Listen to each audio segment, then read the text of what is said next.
Hey guys, Dib the Awesome here to give you a Monster Legends topics video, and today's topic is about the early meta of 2019. Today that is what we'll be discussing. So first off, what is the meta? This is again the early meta. It's not the middle of the meta. This isn't the halfway point or halfway meta or whatever, the halfway year. This is the third month of 2019. And there's a lot of things to really explore right now. Everyone's kind of messing around still with a whole bunch of different stuff, but a lot of this, there's a lot of stuff right now that isn't different, and it's really strong, extremely strong. So that being said, what's meta right now? What's up? What's up? The first thing, this is what is the meta overall before we even get just into it. What's the thing? What's the thing right now? This is a tank meta we're in right now. In a universal sense, it's a tank meta where it's a lot of strat. It's not just double damage anymore. If you hated the old meta where it's just, AoE deny and then double damage win, it's not that easy anymore. Or at least that's for most of the time in high competitive play. That's not the story anymore. You can't just win turn one. It's just not possible, and unless it's is totally in your favor. But that's the extent of one-sidedness. That is 100% the extent of that. It's either you will you would do the usual old meta, or it's the more common new meta where things don't die in a turn and you gotta think. Yeah, you have to think outside the box in order to win the game. You can't just do double damage win, because too many things have either high life cap or they have starting buffs at the beginning of the game. The other half of this meta is starting buffs or debuffs. Some monsters get debuffs, but for the most part, it's AoE buffs because they do good things.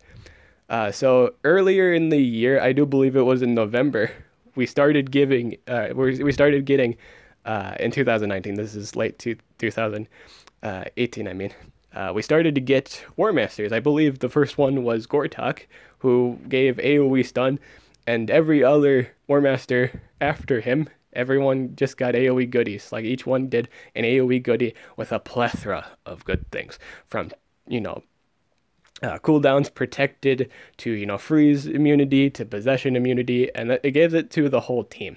It's just beginning buffs. The best of the War Masters, the top three that got the best starting stuff, is Elvira, Remtar, and Necromancer. These are the three monsters that have a huge presence in their realm because they do a lot of good things. So Remtar, let's start off. Well, I guess we'll start off with the most popular one. Let's put her up on the thing. I don't actually own Elvira yet because I have her counter stuff, which we'll get to later. But one of the more popular monsters in the game right now is Elvira. She starts the game off with a AoE evasion for everyone. Everyone gets AoE evasion, plus they are immune to blind. So they cannot be totally blind. They can't be blind. I don't think they can be dazed either. I don't think it covers daze. Like, you just can't be reduced in accuracy in any form of capacity, if that's my understanding of it. But the main selling point of the monster is you get evasion at the beginning of the game, which means unless the enemy does the counter thing right now with Elvira, which is extra turn positive effect removal, you have to kind of run it different. Like, you have to run two monsters with full speed and then a team speed monster, because you'll need the first monster to remove positive effects and then you need the second monster to deny. Problem with that is, again, we're in kind of a meta where everything's living way longer than they should. So you kind of throw away a lot of your damage just for that first turn of control. So that's kind of huge. That's not fun. And second, just gives the team an opportunity to react, and you might not even land an effect with these Warmasters too. They also have the tendency to have tough, which is a 35% less chance to get hit with any control effect in the game, which is pretty huge. The next War Master on the list here that's pretty ridiculous is the War Master Remtar. So with Remtar is actually, theoretically speaking, it's a better long-term pick than Elvira because he gives everyone on his team. This is a trait. It counts as a trait, not a positive effects. Like it's not like a AOE buff. It's a AOE trait. He makes everyone on your team immune. Oh, I can't click on it. Okay, there you go. Immune to special damage. Receive no damage from special elemental attacks. This goes on everyone on your team. Special damage, if you do not know, is universal damage. While it doesn't have any super effective hits, it's always been really, really good and important because it hits everything. It's a universal thing. If you take that away, then they have to rely on element-specific skills, and as you know, that has like, it does good against one thing, neutral against everything else, and not very good against its own type. So a lot of monsters just don't run it because, again, special damage is universal. It hits everything for good damage. And this monster pretty much says no to that. He says no to one of the most fundamental damaging type of damage in the entire game. That was a lot of damage. I threw damage there like several times. In short, this man prevents you from doing most of your damage. And it's a tank to begin with. And he can make your team tankier and slap anticipation on that, which anticipation pretty much prevents people doing their extra turn shenanigans, and it also kind of counters a lot of the Elvira plays. If you actually pair Remtar and Elvira and Necromancer, which I did mention, it's kind of a mean thing to do, but I respect you. It's totally a mean thing to do, but it's a really, really strong thing to do. Another thing with Remtar, if that didn't tickle your fancy enough to be immune to all special damage, he also has the ability to cast Skill Mirror. This is his AoE buff. He casts AoE Skill Mirror, which reflects any consequence, whatever skill the enemy does, it's reflected back on them. The bad side of this, however, there is a consequence of running Skill Mirror. If Remtar or any of the monsters with Skill Mirror gets possessed, it actually comes back on you because the enemy is now your unit is now treated as their unit by the rule of possession. If a monster is possessed, it's now considered the enemy's unit. It's considered the other person's unit. It's not considered yours anymore. So you can see how the consequence of this is huge, right? So, example, let's say people didn't prepare for it, and you do AoE possession on Remtar's team, and none of them's immune to possession. That's a huge consequence. It is extremely huge, because you just reflect that back. The nice thing is, though, it's only one reflect. Let's say let's say you have Skill Mirror on everyone, right? It will only one monster will reflect the skill back. So I guess in a sense, as long as that monster that reflects the skill back isn't possessed, it's alright. But for the most part, you can see the problem, right? It's bad. It pretty much becomes a buff for the enemy if they possess your team. This can be remedied. This isn't too much of a concern now, because there was a monster prior that gave AoE possession, which is the next monster we will actually talk about. Necromancer. Now, as far as I am concerned, remember when I said Remtar had really, really great long ability, like he lives forever, and it's really strong? Necromancer's on that same level of like stupidity. This thing never dies. If you rank this monster up, run him 2 lives and a strength rune, this thing will not leave. He will sit there. He will sit there and laugh at your attempts to try and kill him, because he is so tanky. He will just never die. And I haven't even explained the true extent of this monster. This monster has so many passive skills. It's one of the Warmasters that has the most passives. It's kind of dumb. It's ridiculous. It's insane. But this gives you immune to all possessions, whatever have you. And wait a second. It has anticipation, 30% less accuracy against it. And what else does it do? Oh, that's okay. It's not, I guess not as much as usual. The first two, though, the anticipation, crazy. So whenever the enemy does an extra turn skill, he gets an extra turn in turn. And then lets you do other play, get your life steal and whatever have you. This man has life steal, which is really strong. He actually has really high base damage life steal skills, and he has the main feature of him is being able to revive your allies and give them an extra turn upon reviving them. I do believe he also owns another extra turn skill, so you could have up to two extra turn skills and give it to anyone. And you can see how strong that is. But the main purpose is, it's just a unit that stands there and doesn't die, revives anyone that you do kill, and you're just kind of tilted at the end. Another broken thing about Necromancer is, it's like, oh, hey, Dib, can't you just DOT this man? Isn't this man weak to DOT? He is. Problem, though, he can remove it and do an extra turn on himself. They gave this man this tanky monster to begin with, with the lifesteal, high base life, and whatever have you, and he can bring people back. They also gave him a skill that removes all negative effects from him, and he gets an extra turn. So let's say you have him, DOT'd. If the DOTs aren't enough to kill him, then what you can do at that point, extra turn, remove negative effects, life steal, and then you get all your life back because you've done, you're probably running that extra one, and that does, you get much life as you take, and that's a lot. And then you could probably have healing amulet, which heals at max 20,000 plus life. So you pretty much remove the consequences for a while. And if that doesn't add salt to injury, there's actually another Warmaster I didn't mention, which is also really good. There's actually another one that I forgot to mention.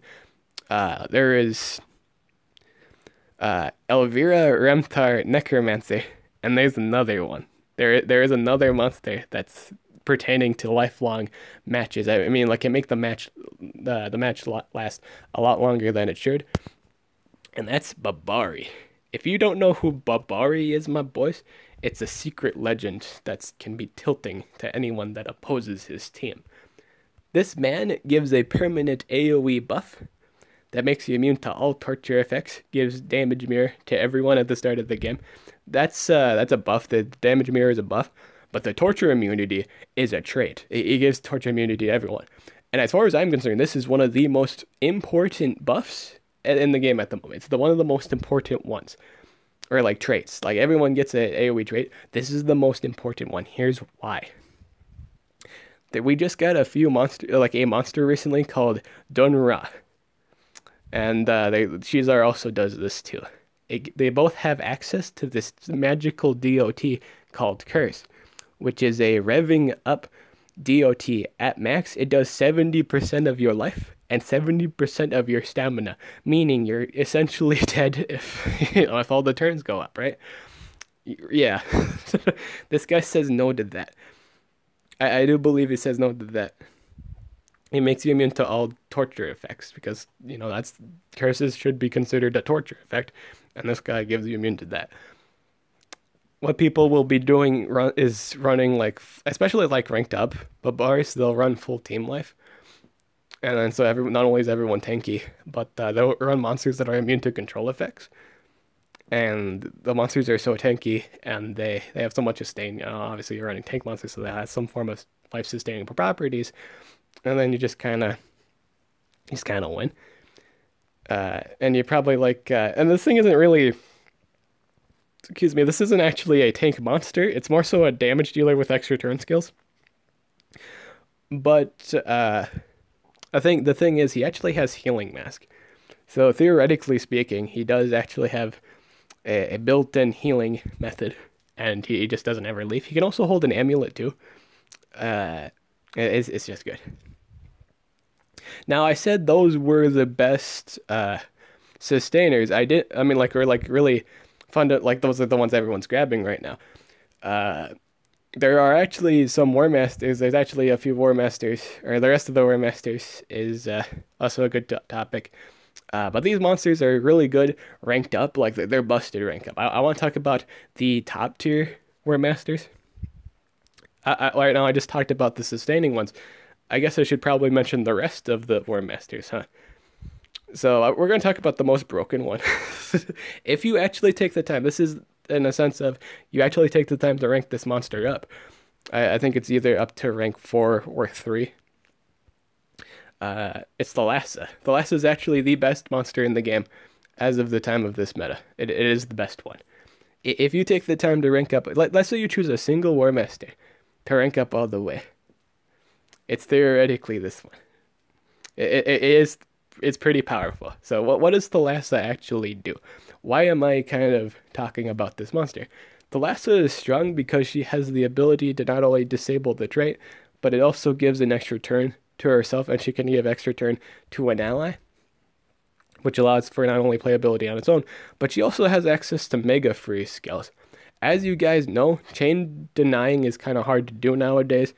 Or at least it requires you to have to run a monster that removes positive effects, because theoretically, like the normal way of chain freezing, which was just, using the same skill over and over again, that's no longer a thing. You have to remove the positive effects in order to deny again, and so you have to run, remove positive effects. This thing not only does that thing that she has to do, but she gets the mega control. So things are frozen for years. As far as I'm concerned, if this thing goes first at the beginning of the game, it's a really easy instant win. It's got a lot of instant winning properties, and I do believe she has like an AoE version of trait disabled. I don't know if it gives an extra turn though, but it pretty much means it's pretty OP. Like I believe it was like trait disabled mega freeze. I don't know if it gave an extra turn. I don't know if it was that generous, but I do know it did those first two things, which is strong and ridiculous. It's really, really strong. So if you want the strongest controller in the game, this is your gal. The biggest one, I will say, besides in terms of, that's in terms of control. She's not actually the fastest monster in the game. I said she was really good control heavy. Like if she gets to go, she will hold you down for years. You will just be there into a bottomless abyss for eons. You will just be stuck there. The fastest War Master is actually a War Master called Chizar, and this is legitly the War Master. Everyone loves this man. This is everyone's magic man. This is everyone's wizard's favorite wizard. Chizar. So what Chizar does, not only does he have the fastest speed, he gives everyone on his team AoE cooldowns protection. So no matter what, it's a buff. So it can be removed, but initially at the beginning of the game, you can't be cooldowns activated. That's really strong. That's really good, because there's a lot of cooldowns activated monsters we're having as of late. So it just kind of removes any of those worries. He also gets access to AoE cooldown skills. He has an extra. I think he has like an extra turn cooldown skill. I don't remember if that's correct, but I think he can do that. And he has access to the strongest DOT in the game, Curse. He can curse everyone, which is amazing. It's really strong. So he can instant cheese. He can actually solo win. This monster is one of the few monsters in the game that even if you kill everyone else, theoretically speaking, he could still win. Like Chizar himself could beat you on his own. That's how crazy strong this monster is. The main selling point though with this monster is he has one of the best remove positive effects skills in the entire game. It's called Grandmaster's Scroll, I believe, or Great Scroll. What that does is it removes all effects on the field. While this does mean you remove all the good stuff you just applied, it also removes all the bad things and all the good things. It just clears the board. This is really, really good because it pretty much makes it like the old days of the old meta, where it's like, it's a clean board, there's no buffs on the field. It's just like a basic game at that point. Which means all you have to do is either cooldowns activate, which he does. I think he has an AoE cooldowns, or like an AoE control effect. I do believe he has those too. He has a random control effect skill. And then it's just simple from there. You can pretty much make the game in your favor if given the opportunity to. However, this does have a consequence, because like I said, it has an extra turn, so it gives you playability. This also means it procs the Warmasters anticipation. He's not the only, like, there are a few Warmasters that got anticipation. Necromancer wasn't the only one that did. There's actually another one that got anticipation. And that's the Universal Man. Here, 1 second. Does he actually show up? Wait a second. I think I have to go down here. I think he's in Underworld, yeah. So here's the universal man. So let's say we combined all of the Warmasters into one and make him this guy. This man here is Warmaster Ragnarok, who has the combination of all the goodies in the game. This man has a very, very unique skill. It gives him true vision, so everyone gets accuracy. Everyone's guaranteed to land their things, essentially. You're like 100% more accuracy. Everyone gets, he himself gets, not everyone gets anticipation. He himself gets anticipation, so whenever an enemy does an extra turn skill, he gets an extra turn before them. Hardened, which is 25% less accuracy against status effects. It's not as strong as the tough, obviously, but I think it's worth it because he pretty much gets, he has pretty much 3 buffs. And the third buff does something random. He actually gets a random Warmaster status caster buff at the beginning of the game, which ranges from AoE evasion, skill mirror, damage mirror, I think torture immunities. I don't know if he does torture immunities. He probably would. You'll probably get that from Zara. And I think he does Thalassa's too. Thalassa's got like an AoE. I never mentioned Thalassa's AoE stamina increase. I didn't mention that. I think that might be a possibility what you get. But for the most part, you get you could have a chance to get one of the big things like evasion and skill mirror, which is crazy and strong and really good. It prevents them from doing shit to you. This man has, again, not only he has the skill, he's able to do skill mirror, he's able to do, the damage returns. He gets all the good stuff from all the other monsters. The only weird thing is when he does one of Zara's skill, he does I think was it damage me for some reason Zara's Nature's Blessing or whatever does life regen and damage mirror. I don't think Zara gets any of that. And I don't remember Zara getting any of that fun shit. But no, he's also got the Babari's Babari extra turn skill. He also gets trait disabled from Barbael. I didn't mention Barbael yet. I mentioned Babari. I haven't mentioned Barbael, who does trait disabled. He's actually if he goes first, theoretically speaking, going to trait disabled into. I don't know if he does a deny though. But he pretty much trait disabled. That's pretty strong. I fought him a few times. It's a strong monster ranked up too. But this man gets everything. So he also gets a revive skill. He gets evasion and healing from Elvira. This is the wild card. Essentially, this is the man. No matter what team you put it on, he will put in work. The really nice thing, he actually has a really unique thing. He's the only monster in the game that does this. Actually, he has a 75% life removal skill on a 1-turn cooldown. It was either 70 or 75%. What is it actually? I have that one. I have quite a few of the Warmasters, and I don't have them leveled up, by the way. Don't look at them. Don't look at them. That's where's Death's Door? 75. Yeah, it removes 75% life on a 1-turn cooldown, and he can hold a supercharged amulet, or he can hold an amulet, so he can hold supercharged amulet. So you can pretty much spam this every other turn. And then with Babari's extra turn skill, pretty strong. Really strong. So those are all the... I didn't actually mention the Babari and Zara in depth. But with Zara in shorts, it pretty much has... She has buff that gives AoE... where it's AoE... life, 50% life. This is... Obviously, it's not as busted as the other Warmasters in terms of AoE stuff. I think it's strong. It's not that it's bad, or it's just not as busted. All the Warmasters are good. There's not really a bad. In all honesty, there's not any bad Warmasters.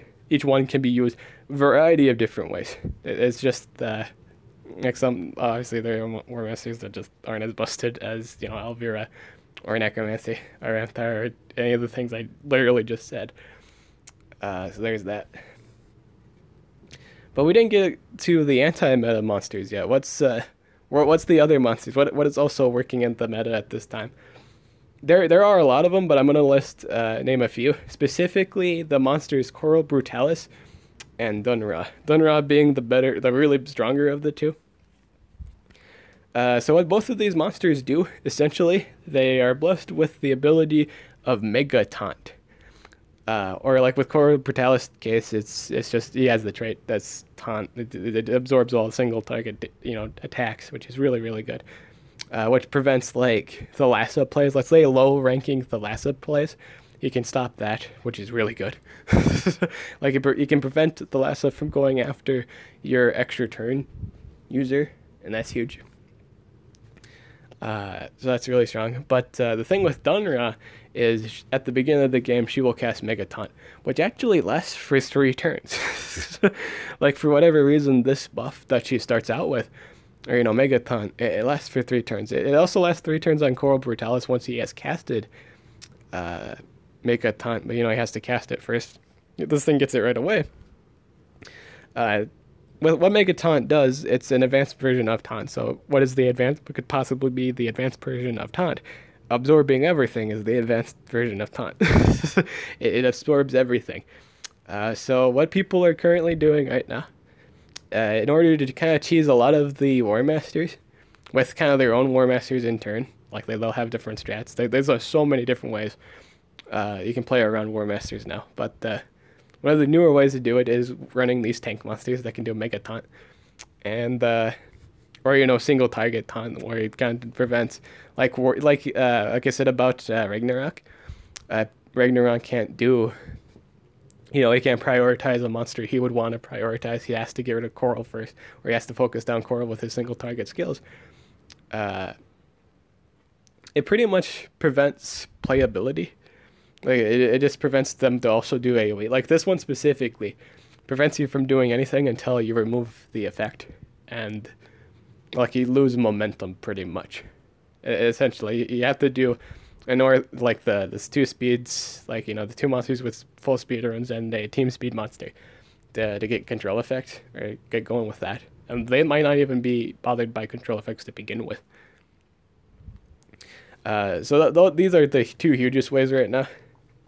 A lot of people are also running double tenacities. Like things from the old meta are still relevant, like control and relics to give armor at the beginning of the game, like tenacity shields. Double tenacities, heavy duty armor. There's an armor set. There's an armor that gives you armor at the beginning of the game, but it's not as good as heavy duty armor in terms of a long turn fight. What else is there? Oh, I didn't even mention tank busters yet. Okay, so like I said in the very beginning, where double damage isn't too much of a thing anymore, there's a new thing that replaces that. We got hater monsters later, either in the mid or late 2018 meta. We started to get hater monsters. These monsters do include Igneous, which was the first one. That's the biggest tank buster. That was the first tank buster. What do I mean by tank buster? Well, I guess just to name them by their categories. Hater monsters. We started getting hater monsters. Igneous wasn't. I'm specifically talking about a specific set of haters. The stat specific haters, like or DOT haters. Specifically, Igneous was the first one. He got the burn hater. Problem is he didn't have any extra turn skills to really, abuse the hater combo. Is when a monster does do his hater combo, once he has his condition and once he has the buff up, they will essentially do 200% more damage to anything that does that condition on. So basically, you get the condition, and then you do so much damage, it's dead. The monster's just gone because it just does damage. It's insane how much damage you do once you've met the condition. And later in that year, we got the monster Kane, who has a hater for a trait, which means you have to use remove or like disable trait in order to get to prevent him from doing his thing. In fact, that kills the monster once you do. But the main feel is he gets it right away, And he has so many skills to proc that condition. He has 3 extra turn skills that apply bleed, one of them being a high damage skill. He does a 60 damage fire-based skill that not only does the condition, but has the high damage.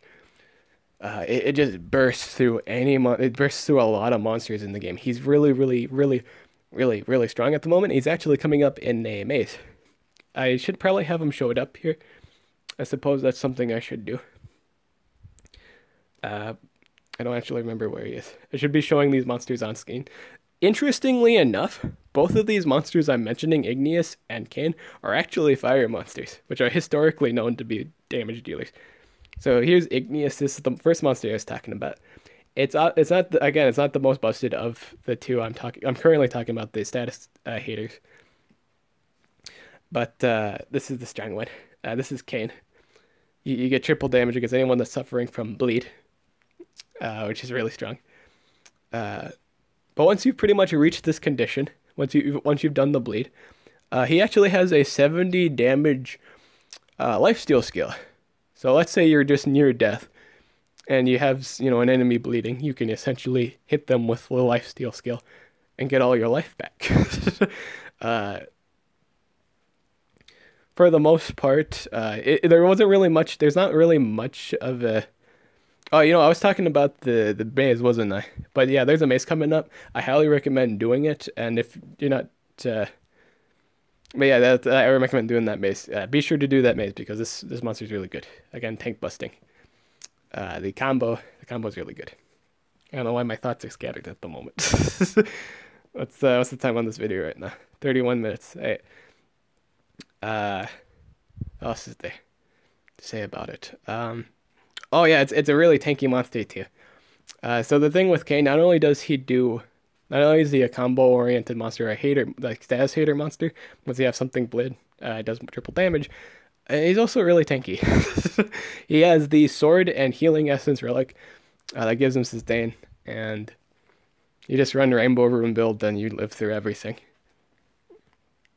The only real way to stop Cain in general is disabling his trait with reverse, and then do reverse healing into, control effects, stunning, just keeping him frozen or stunned, and essentially keep him from doing any momentum thing, and you should be fine. But you can see here, it's good at tank busting. Like literally, if you get your condition on any monster, it would do probably around over easily 100,000 damage. It's nuts. Or 100, or not, it's like 100k. Yeah, 100k. It's disgusting. It just is. This is how these hater monsters work. They're gonna be more and more relevant now, because they're the only real monsters in the game that can get rid of these problem monsters really, really early on. They just stay out there for too long, because what people are doing now with the mega hate, like the mega taunters, like Coral Brutalis and the Dunra, is they're running healing monsters like Bowtie, and we could go that into another video. That's probably a part 2, or if I might do a part 2 on this. I probably will. I'll do a part 2 on it, explaining more of the monsters. But right now I'm just getting through the meat of it. What's really being used right now, and that's hater stuff. But yeah, this pretty much, you do your combo and it bursts down. These are the most requested monsters right now, is Igneous and Cain, because they burn through the specific monsters needed to die. They need to be removed, and Igneous and Cain kind of do that. Obviously, with Igneous, you pair it up with an extra turn monster to keep your momentum. You're on your Elvira or Dunra or Coral Brutalis based on the situation, and then you do the setup, and from there it's all good. What else is there? One more thing. Remove positive effects is also fundamental. Everyone's kind of running that. The specific monster that's the most enjoyable, or like the best two that are doing really, really good in the meta at the moment. Let's see if I can find them. What is it, metal? I know it's one of them is Bellbreath. Let's just talk about Bellbreath first, and if I remember the other one, I'll probably put that in part 2. But I want to talk about Bellbreath. So this is Bellbreath. This is a majestic creature. Not only because it literally says it's a majestic creature in the lore, But this is the... Oh, okay, there, Neobuki. There we go, there's the other one. uh, Neobuki doesn't remove positive effects, but I actually forgot to bring her up. She's actually also the other really, really good one at the moment. Bell Breath. Okay, so this is Bell Breath. So Bell Breath, what she basically does is she pretty much gets rid of Elvira. If you're fighting an Elvira, just run Bell Breath. It just cleans everything up lovely. What Bell Breath does is it's capable of extra turning, removing negative or positive effects, and also while having AoE buffs that hinder, like that halves the damage you take. It also gives you damage boost, and there's one AoE buff that you take no damage at all. Like you only take damage from water-based skills. So basically that means you're not taking any damage because water damage is really uncommon. It just is. It's just the rule of the skill. The 50% damage skill and the damage boost is also a extra turn. So and she also has the AoE control skills too. She has a spammable AoE control immunity. Which since the recent buffs to it, you're immune to all control. Like basic control. Like you're immune to possessions, you're immune to stuns, you're immune to freeze. It's pretty great. It's pretty strong.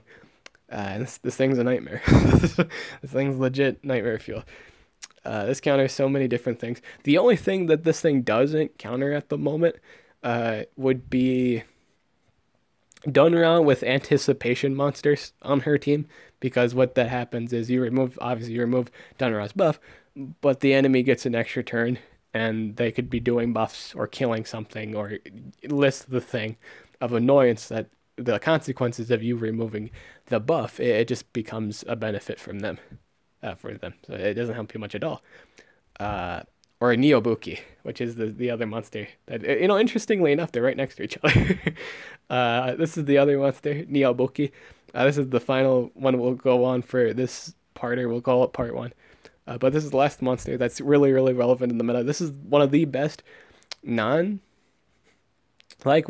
monsters at the moment, or at least the most frequently used, because she has a lot of nice things. She has nothing but good things. Think of her like Gakora, which is also a really nice, commonly used evasion monster. Slap like Ukaduma on that, like combine Ukaduma, which has removed negative effects easily. It's a really great cleaner. Slap that with Kakora, and you get this nightmare feel. This thing can hold double tenacity, like double shields, so basically double tenacities, or any other high-end shield that you happen to have. And she has a AoE evasion on everyone else. She doesn't get the evasion, but what she does get is double life and taunt. She also has an extra turn skill that gives her double damage, removes all positive effects on her. I don't actually run the skill, but everyone else does. It's an AoE double damage buff and gives her an extra turn, I believe. I don't actually run that on her because I just like keeping all the buffs on her, because another nice thing about Neobuki is you can't actually remove the positive effects. She can't have any of her effects are removed.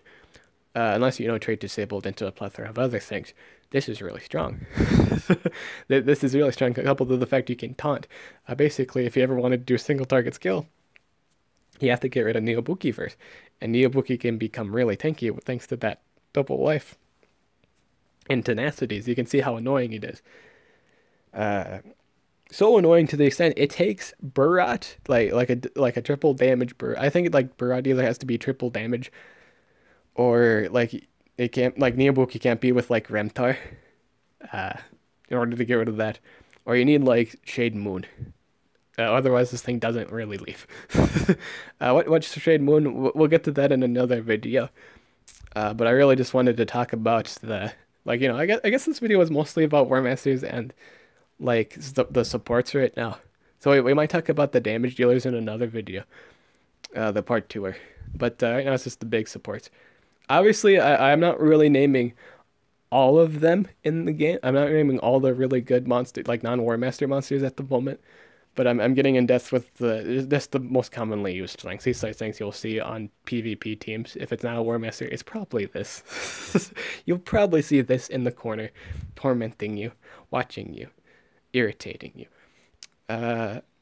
But yeah, she also has like stamina, like she has life regen and stamina regen, like on different skills. But she's just able to do a whole bunch of buffing and protection on your team. It's kind of ridiculous. Like it's just dumb. It's a cleaner. She also can give. She has an AOE torture immunity skill, and she has an AOE remove negative effects and apply control immunity skills. Like she is just a beast. She is a ferocious like support that can also kind of do damage too, actually. Like long-term damage, it's just disgusting. So this monster is basically everything. This is the wild card of the game in terms of a non-Warmaster monster. You can literally have her do anything, and she'll bother you. She'll bother the enemy. I mean, that's the full extent of her power. And then, yeah, that's pretty much it for this video. Uh, Obviously, again, I didn't name everything in this video. I'm planning to name more stuff in the next video. This is just part 1. Let me know how you guys thought about it in the comment section below. I hope you guys are excited for part 2. I'm Did the Awesome. I'll catch you guys later.